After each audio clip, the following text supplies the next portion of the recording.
Guys, Krishna again. आज मैं explain कर रहा हूँ बर्ड बॉक्स। 2018 में रिलीज हुई इस horror slash science fiction movie की IMDb रेटिंग है 6.6। मूवी दो पार्ट में चलती है, फ्लैशबैक में और करंट पीरियड में। तो मैं इसे वन वे में ही लूंगा, मतलब फ्लैशबैक से करंट डे तक। Okay, so let us start without wasting more time.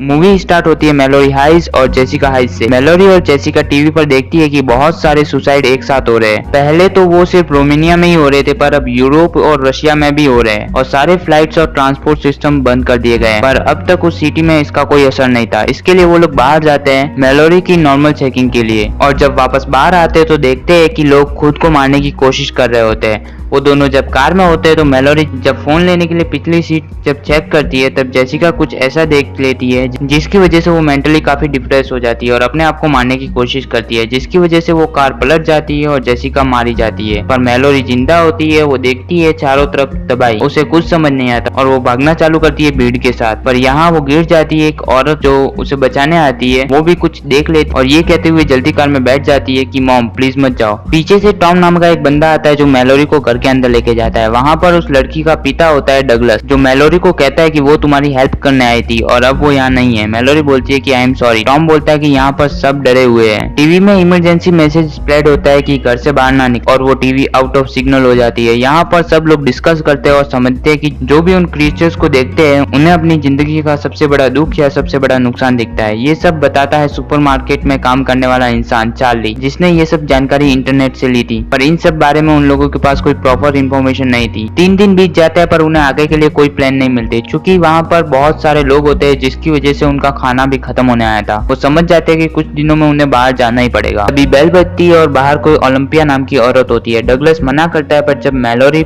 उस पर गन तानती है तो वो पीछे हट जाता है और ओलंपिया अंदर आती है और वो भी प्रेग्नेंट होती है। वो काफी डरी हुई होती है और भूखी भी होती है, जिसकी वजह से ग्रेग बोलता है कि घर के बाहर कुछ कैमरास हैं और हो सकता है कि इन्हें कैमरा के जरिए देखने से कुछ ना होता हो। ग्रेग डिसाइड करता है कि वो उन कैमरास के जरिए देखेगा। डगलस बोलता है कि तुम बहुत बड़ी गलती करने जा रहे हो। ग्रेग बोलता है अभी या बाद में, हमें कुछ तो करना पड़ेगा। ग्रेग को बांध दिया जाता है ताकि अगर वो क्रिएचर को देख भी ले तो वो सुसाइड ना करे। ग्रेग जब कैमरा चेक करता है तो उसे वो दिख जाता है और वो जैसे ही तड़पता है तो वो कुर्सी उसके समेत गिर जाती है और वो वही मारा जाता है। कुछ और दिन बीत जाते हैं और उन्हें अब खाने के लिए बाहर जाना ही था। वो सब डिसाइड करते हैं कि उनमें से कुछ लोग सुपरमार्केट जाएंगे और जरूरत की सारी चीजें लेके आएंगे। वो कार को पूरी तरह से कवर कर लेते हैं और सारे कार के कैमरास को भी। वो मैप के जरिए और कार के सेंसर के जरिए सुपरमार्केट के लिए रवाना होते हैं और बीच में उन्हें वो क्रिएचर भी मिलता है, पर कार पूरी तरह से कवर होने के कारण उन्हें कुछ नहीं करता। यहाँ पर देखते हैं टॉम और मैलोरी की भी काफी अच्छी जम रही होती है। तभी वहाँ के बैकडोर पर तेज आवाज होती है।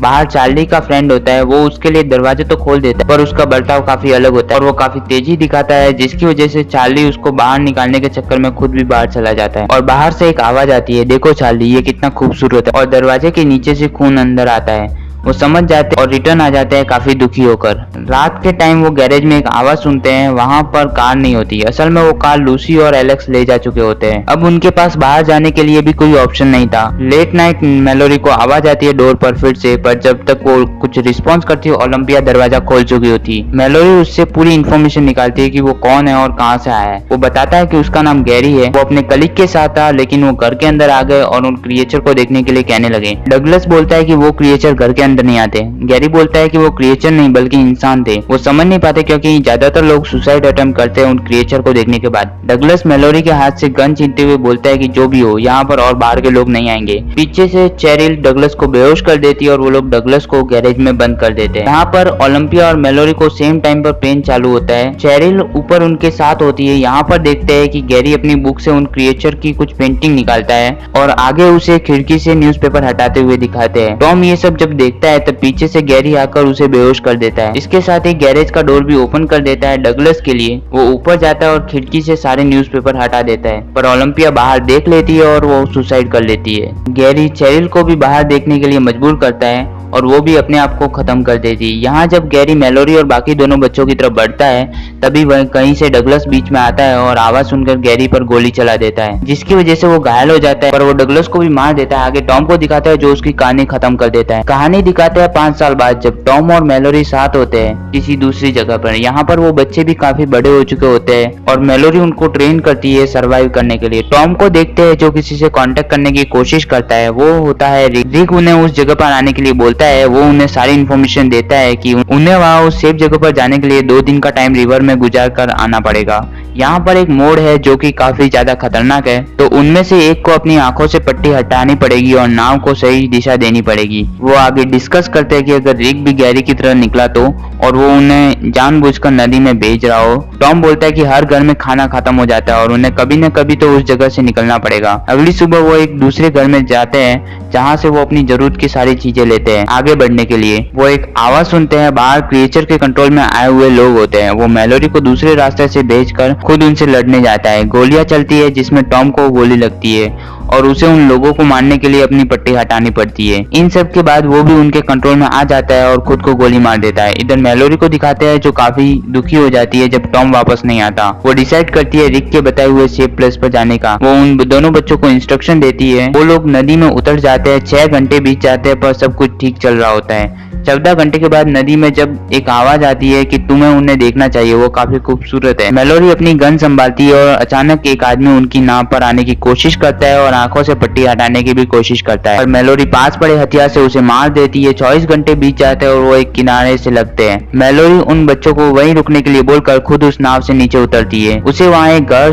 / अस्पताल टाइप जगह मिलती है, वहाँ से वो बाकी का सामान लेती है। यहाँ पर एक प्रॉब्लम होती है और वो क्रिएचर अंदर आने की कोशिश करता है। मैलोरी भागती है और पर मैलोरी की आवाज को वो छोटी लड़की सुन लेती है और वो नाव से नीचे उतरती है। यहाँ जब मैलोरी नाव पर वापस आती है तो तब उसे लड़की नहीं मिलती और उसे रस्सी को खींचती है जो उस लड़की से बंधी हुई होती है। 42 आवर्स बीत जाते हैं नदी पर। वो डिसाइड करती है कि नदी के बहाव को देखने के लिए और नाव को कंट्रोल करने के लिए पट्टी हटाएगी, पर वो दोनों बच्चे मना करते हैं और यहाँ पर तेज बहाव में वो लोग डूब जाते हैं। पर किसी तरह वो सब फिर से एक साथ हो जाते हैं और एक किनारे पर पहुंचते हैं। यहाँ पर एक ऐसी सिचुएशन क्रिएट होती है जिसमें वो बिछड़ जाते हैं और पट्टी हटाने वाले होते हैं, पर मैलोरी की कसम की वजह से वो ऐसा नहीं करते। यहाँ पर वो उस क्रिएचर से बचते बचते जैसे तैसे उस घर तक पहुंचते हैं और अंदर आने पर उनकी आंखें चेक की जाती है और जब सब क्लियर हो जाता है कि वो किसी के कंट्रोल में नहीं है तब उनका सही ढंग से स्वागत किया जाता है। वो एक स्कूल में होते हैं, एक सेफ प्लेस पर जहाँ पर बहुत सारे बच्चे होते हैं और लोग होते हैं। वो उन दोनों का नाम ओलंपिया और टॉम रखती है। मैलोरी भी खुश रहती है क्योंकि अब वो एक सेफ जगह पर थे और मूवी यही खत्म हो जाती है। मूवी में कहीं पर भी उस क्रिएचर के बारे में सही जानकारी नहीं दी गई है, ना ही इनका नाम बताया गया है, ना ही इनका मोटिव। अगर इस मूवी का सेकंड पार्ट है या निकलने वाला है तो मैं इसे जल्दी एक्सप्लेन कर दूंगा और आप लोग भी अपना रिस्पॉन्स दे सकते हैं अकॉर्डिंग टू कि भाई आपको वीडियो कैसा लगा। Okay, so that's it for today. I will see you in next one. Till then bye bye.